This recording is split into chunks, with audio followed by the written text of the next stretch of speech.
सुबह का समय था। गोकुल अपनी गाय का दूध दोहने के बाद उसने मुस्कुराते हुए कहा, बस आज का दूध तैयार। अब इसे जल्दी से बाजार जाकर बेच दूं। जितनी जल्दी निकलूंगा उतना फायदा होगा। लता ने रसोई से आवाज लगाई। खाली पेट मत जाना, कुछ खा कर जाओ। गोकुल ने कहा, नहीं गिन्नी, समय नहीं है। देर हो गई तो लोग रहीम से दूध खरीद लेंगे और वो तो हमेशा दूध में पानी मिलाकर बेचता है। मुझे तो खांटी दूध बेचकर सबको अच्छा स्वाद देना है। लता ने सिर हिलाया। हाँ, लोग भले सस्ता खरीद लें, लेकिन नुकसान तो सेहत का होता है। ठीक है, तुम जल्दी लौट आना, नाश्ता तैयार रखूंगी।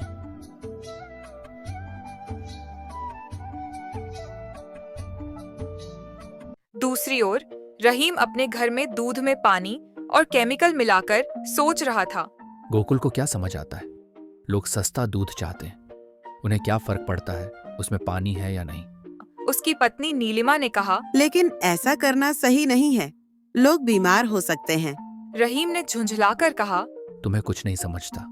व्यापार में बस मुनाफा चाहिए और मोरल मशाए, उसे हमेशा गोकुल का दूध चाहिए। अगर मैं आज गोकुल की साइकिल पंचर कर दूंगा, इससे गोकुल समय पर बाजार में दूध नहीं ले जा पाएगा और फिर मैं वहां जाकर ज्यादा दाम में बेचूंगा और ज्यादा देर नहीं करूंगा, निकल पड़ता हूं। रहीम अपनी दूध की साइकिल लेकर निकल पड़ता है। गोकुल और रहीम जिस बाजार में दूध बेचने जाते हैं, वहां पहुंचने के लिए एक विशाल बड़ा मैदान पार करना पड़ता है और उस मैदान के बीच को बीच सड़क के किनारे एक विशाल पेड़ खड़ा है। रहीम जल्दी से उस पेड़ के पास पहुंचता है। अभी तक गोकुल नहीं पहुंचा है। चुपके चुपके ये पिन सड़क के बीच में फेंक देता हूं और वहां से भाग जाता हूं।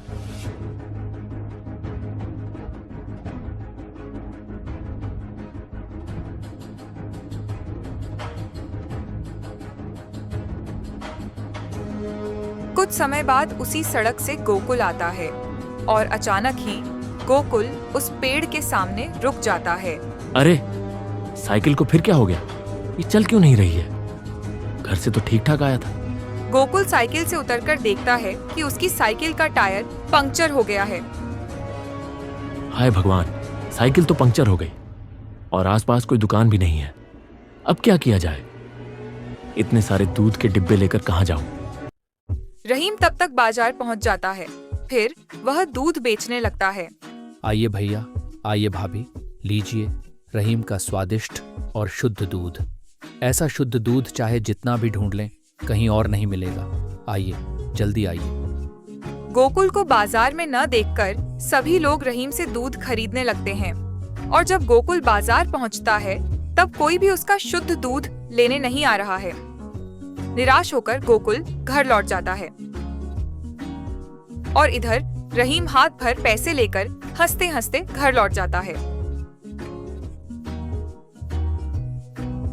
अगले दिन फिर रहीम गोकुल की साइकिल पंचर कर देता है और बाजार में जाकर केमिकल वाला दूध बेचता है और लोग गोकुल का शुद्ध दूध नहीं खरीदते, बल्कि रहीम का केमिकल वाला दूध खरीद कर पीते हैं। कुछ दिन बीत गए। रहीम के केमिकल मिलाए हुए दूध को पीकर एक के बाद एक लोग बीमार पड़ने लगे कि अचानक इतनी बीमारियां क्यों फैल रही हैं। लोग समझ नहीं पा रहे थे कि आखिर यह हो क्या रहा है, लेकिन सच ज्यादा दिनों तक छुपा नहीं रह सकता था। एक दिन गोकुल सारी बातें मोरल मशाय को बता देता है। मोरल मशाय, जो गांव के मुखिया थे, गांव की बढ़ती मिलावट से परेशान थे। उन्होंने सोचा, गांव वालों को सिखाने का यही समय है। उन्होंने रमू को बुलाकर कहा, गांव में ऐलान कर दो, हम एक दूध की जांच प्रतियोगिता करेंगे। हर दूध वाला अपना दूध लेकर आएगा और जिसे सबसे शुद्ध दूध पाया जाएगा, उसे इनाम मिलेगा। सुनो सुनो, हमारे मोरल मशाई ने दूध की जांच प्रतियोगिता का आयोजन किया है। जो सबसे खांटी दूध लाएगा, उसे 5,000 रुपए का इनाम मिलेगा।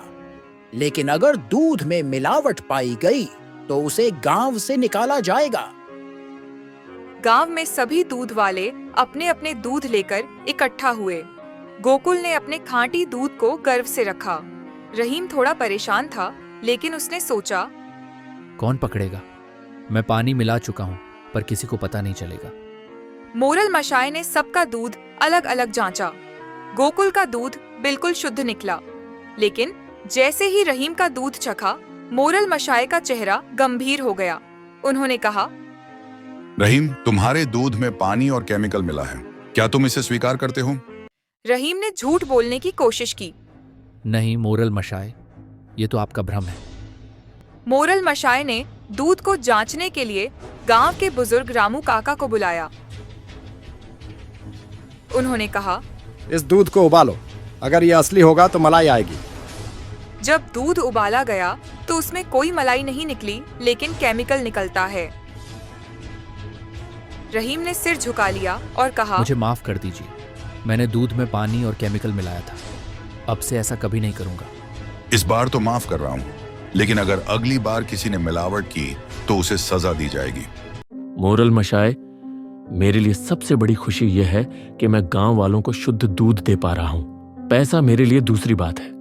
गांव वालों ने गोकुल की ईमानदारी की सराहना की और रहीम को सीख मिली कि सच्चाई का कोई विकल्प नहीं।